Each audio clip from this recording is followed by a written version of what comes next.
Welcome. In today's video, we will be discussing regulatory capture, what it is and how it affects us. But in any case, we have regulatory capture, which is pretty well known. People have heard that term. None of this precludes the possibility of a conspiracy, but it requires none. And so we will say, and others will say, regulatory capture. It is well known, well documented, ubiquitous, but what people talk about less is the academic capture. Regulatory capture is an economic theory that regulatory agencies may come to be dominated by the interests they regulate and not by the public interest. The result is that the agency instead acts in ways that benefits the interests it is supposed to be regulating. These industries devote large budgets to influencing regulators, while individual citizens spend only limited resources to advocate for their own rights. And while regulatory capture exists in many different industries, the focus of today's video will be on the FDA and companies such as Pfizer, Eli Lilly, and Purdue Pharmaceuticals. At this point, most people are aware of Scott Gottlieb. He's the former FDA commissioner who left the FDA to become the director at Pfizer. He was replaced by Stephen Hahn, who after serving at the FDA for 1 year, then left and joined Flagship Pioneering, which is the venture capital outfit that founded Moderna. So, who is running the FDA now? Please meet Janet Woodcock, the former chief of CDER, the Center for Drug Evaluation and Research. And if you are not yet familiar with her, this is where things get interesting. Woodcock had spent 23 years as chief of the Center for Drug Evaluation and Research, a unit the FDA describes as its consumer watchdog in America's healthcare system. The CDER is tasked with making certain that drugs are safe and effective, and that the health benefits outweigh known risks.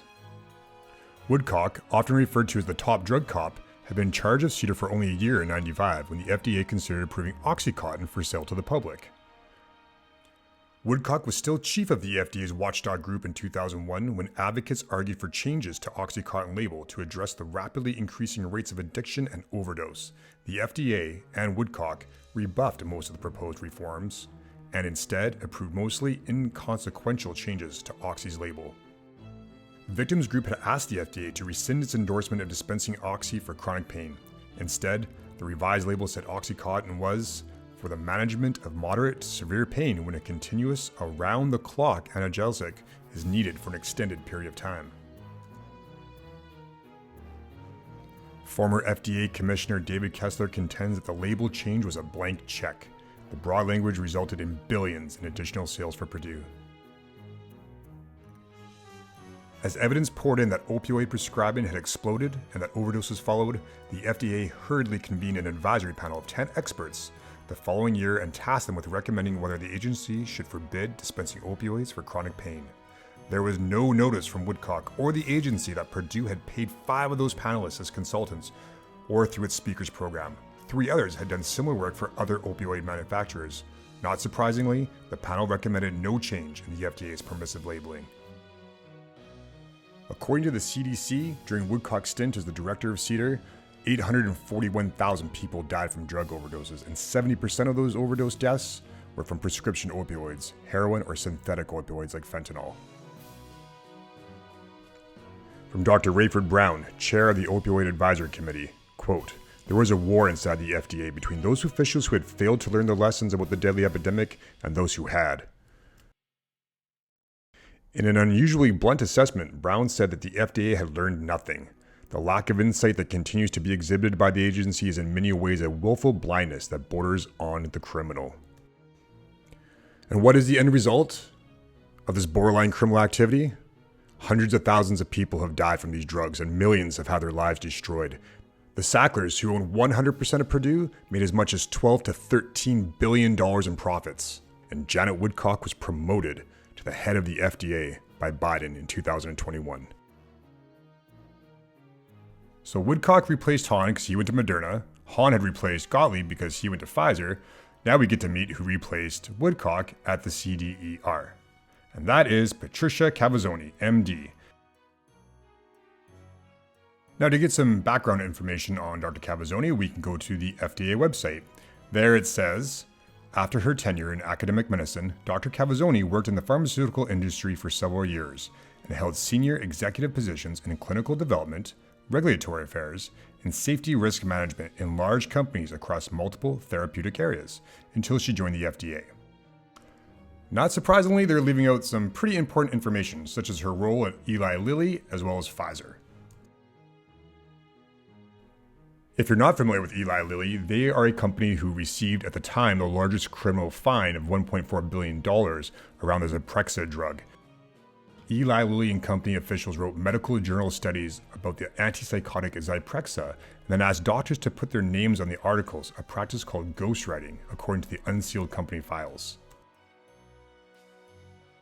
Drug makers' use of ghostwriters has created a huge body of medical literature that society cannot trust, said Carl Elliott, a University of Minnesota bioethicist who has written about the practice.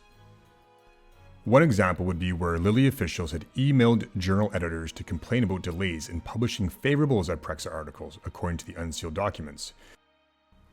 In one instance, Lilly employees contacted the Journal of Clinical Epidemiology about delays of an article, criticizing a previously published piece linking Zyprexa as well as the class of atypical antipsychotics to diabetes. And of course, it was Patrizia Cavazzoni, the Lilly staffer, who co-wrote the article. She had emailed Boozy on January 9, 2003, seeking permission to send a separate email asking to expedite the publication. She also asked Boozy if he would prefer to send it in your name, meaning she was going to make it look like another doctor was sending that email to expedite the article. After her stint at Eli Lilly, Dr. Cavazzoni became the Senior Vice President for Development Operations at Pfizer, with responsibility for the conduct of all clinical trials worldwide. Prior to this role, she was the Senior Vice President for Safety and Established Products Regulatory, heading the company's global product safety organization and the regulatory affairs functions at Pfizer's largest business unit.